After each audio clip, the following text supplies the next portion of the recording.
This is the last 10 Toes Tuesday of 2024. I want to thank all the subscribers, genuinely, from the bottom of my heart, for continuing to rock with me throughout this year. I just started in July. Might not seem like a lot of subscribers or anything to you, but I started with 0, and now we've got a little over 100. So I want to personally thank you guys coming to the end of this year, going into 2025, for rocking with me. With that, there's a gentleman, Robert Boroughs. Robert, I appreciate your comment. It was a lengthy comment, but I am not sure whether that comment was genuine curiosity, whether I upset you, whether it was really for viewers or just what it was. I couldn't tell what it was at the end or what you were asking me, but one thing that you said really caught me by surprise, and I haven't seen any of your videos. I haven't seen that you have put out any content to say anything. But what you said was, I owe the viewers my analytics or whatever for this Sundown Town in Germantown, or suspected Sundown Town in Germantown. You wanted to know where I got my analytics. First and foremost, I do appreciate your comment. Second, I don't owe you anything. You don't owe me anything. I put this out because this is my life experience. I went to Germantown to buy a dog. She was a good dog. Me and the gentleman did not see eye to eye on some facets of life. However, you want to know where I get my sources from. So I'm going to let you know that. And you went into some, what if I went and there was all black people in Cleveland, Akron, or whatever, and I can't answer that. So I need you to ask a specific question, just like you did with the analytics. Where did I get my analytics? And again, I don't owe you anything, sir. I don't owe you a damn thing. So don't ever get on here talking about I owe you something. Nobody owes anybody anything in life. So let's continue. Where do I get my information from? There is a website that is specifically for sundown towns all across America. And I do mean all across America. You can Google it, and it'll be one of the first ones to come up. Google Ohio Sundown Town or Sundown Town, wherever you're at, it'll come up. But it's website history and social justice. Look up that website. I'm going to make sure that I put this in the comment. What this website does is it takes analysis from all over the country and first-hand accounts of sundown towns. Let me take this hat off so we can talk. Let me take this off. Suspected sundown towns did not always have signs. Some of them did, and they were posted that this was a sundown town, that blacks were not allowed. But let me back up. Let me finish this one first. So what this website does is you can go on and you can say Ohio, and you can list it by city, you can list it by county, you can list it by town, whatever it is. I put in Germantown, Ohio, to make sure that what I was giving you was accurate. What I found was that it is a suspected sundown town, and this is the reason why. Some of their analytics are taken from 1860 through 2020. There are between 4,000 to 6,000 residents, give or take. Of those 4,000 and some odd, 4,000 to 6,000 residents that reside in Germantown. Now remember, this is between 1860 and 2020. The most black people that have bought lived and owned property, rented, whatever, between that time, between 1860 and 2020, 25 residents. There was 25 residents between 1860 and 2020. As of right now, from the census, there are no more blacks, Spanish, Latinos, whatever, that's in that census. There are no more black people there, which means it is an all-white community. Has been basically since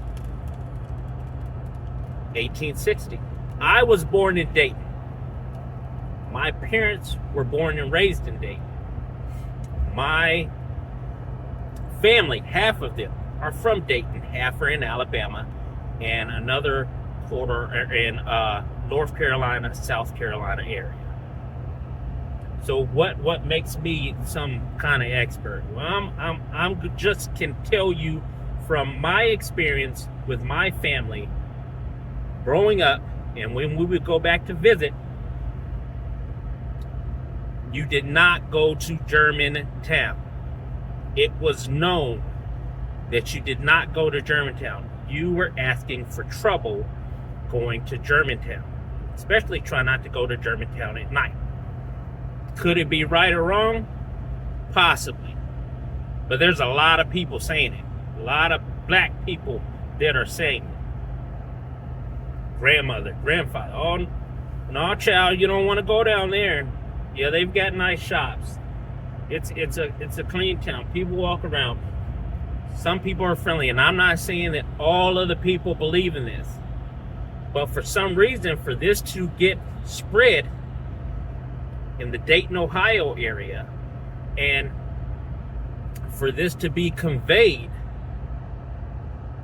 to children, means something has happened. Now, Robert, if you have watched some of my videos, you will see that my dad went to buy a house, had 3 acres of land. It was Oak Road, and he was almost denied that land. The deed had that no blacks or anything were supposed to be able to own that property. The guy told him, if I had a known you were black, and that I'm using this word loosely because he used another word, he would not have sold him that house. Go back and watch that.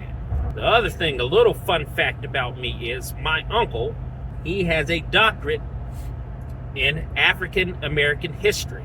I know a little bit about what I'm talking about. I know a little bit about what to look for.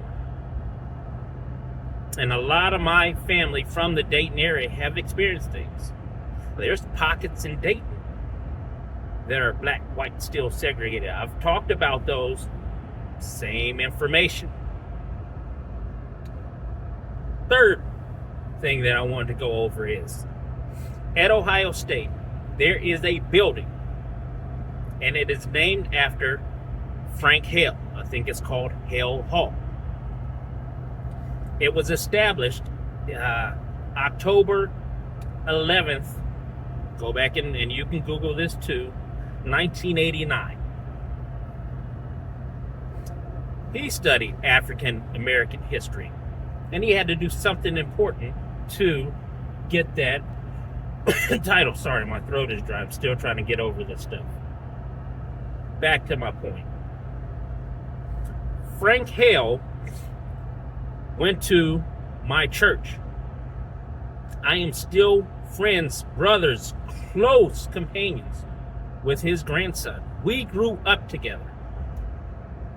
So I got to sit in on a lot of conversations about what is right and wrong with the world, and how far we have come and how far we have to go, and how we have been set back, our own selves, as black people.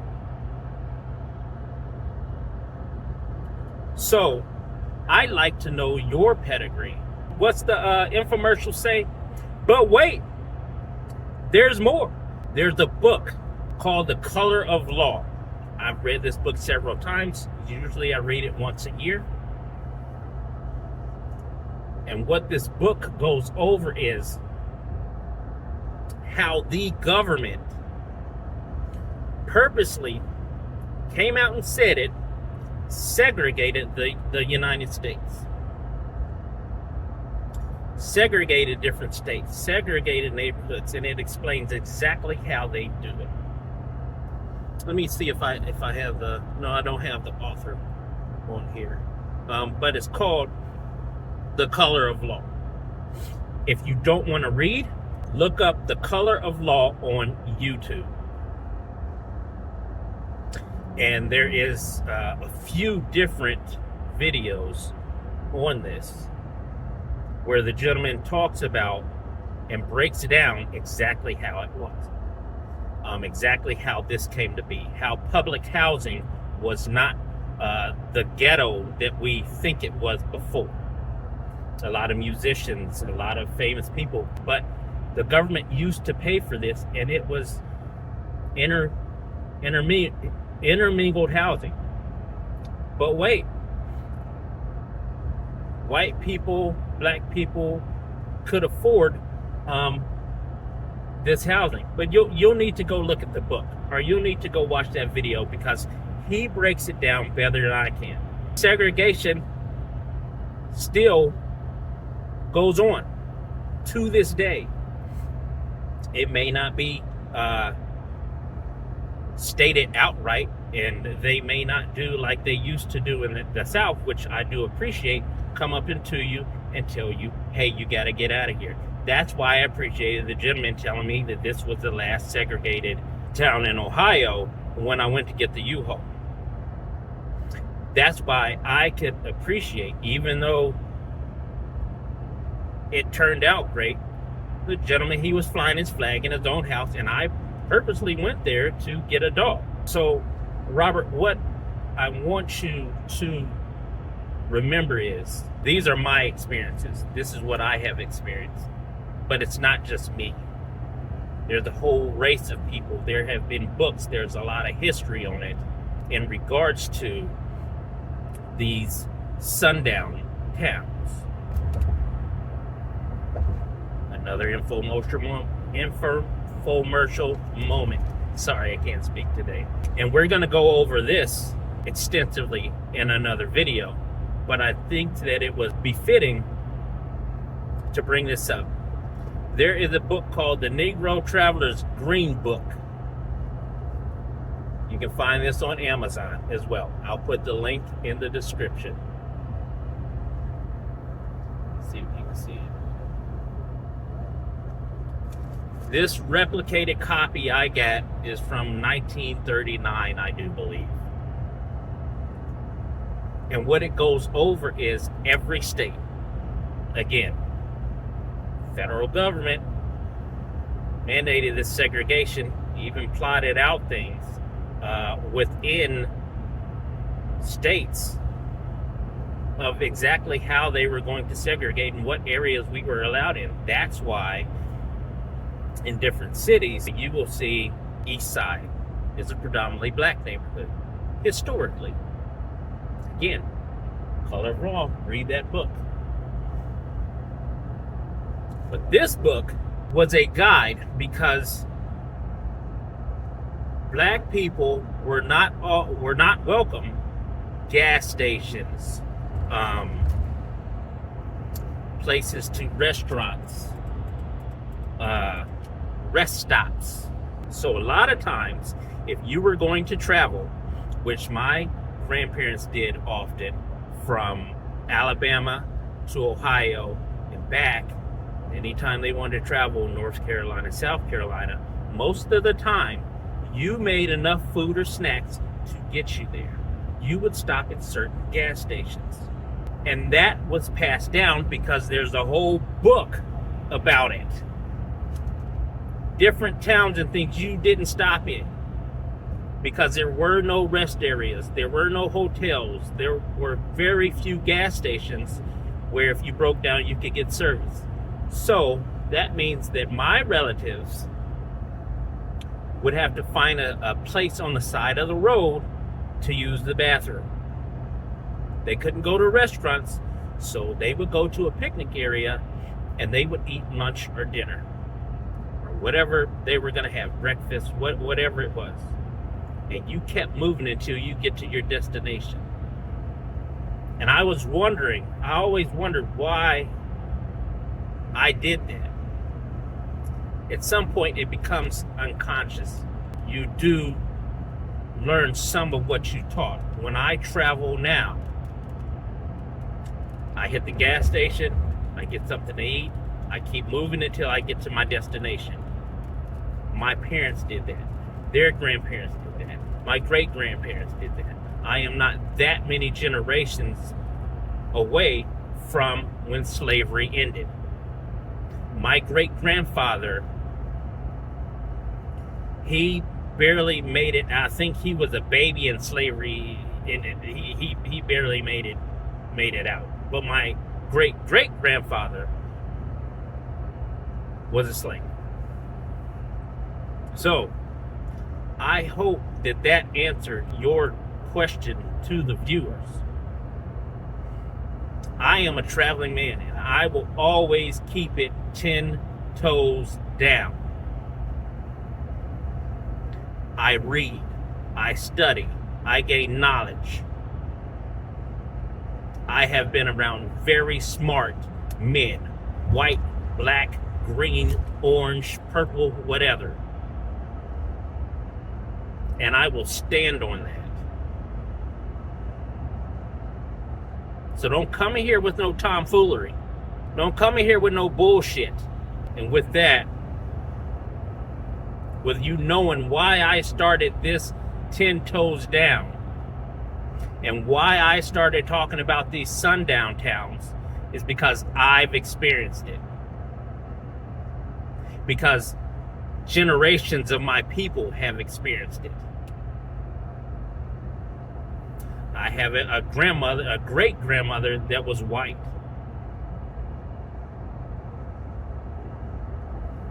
But that's a little bit about me. Now I'm starting to get into off topic a little bit. I appreciate everyone who has joined, who is rocking with me, who is leaving great comments. I hope to reach many more people in the coming year. But Robert, again, don't come in here with that bullshit. Don't come in here talking about, well, what if black on black? We're going to talk about that too. I don't know if you're from that town or not, but obviously you hadn't done any research on Germantown. But again, get that mind right, get that knowledge up before you come in my comments asking me about some stuff that I've experienced and some of black history. I don't know it all. I know a good deal. I read a good deal. I ask a good deal. I find out a good deal. And I will always, always, always keep it 10 toes down. With that, we're going into 2025. We're going to have a bang-up year. Big Uncc out.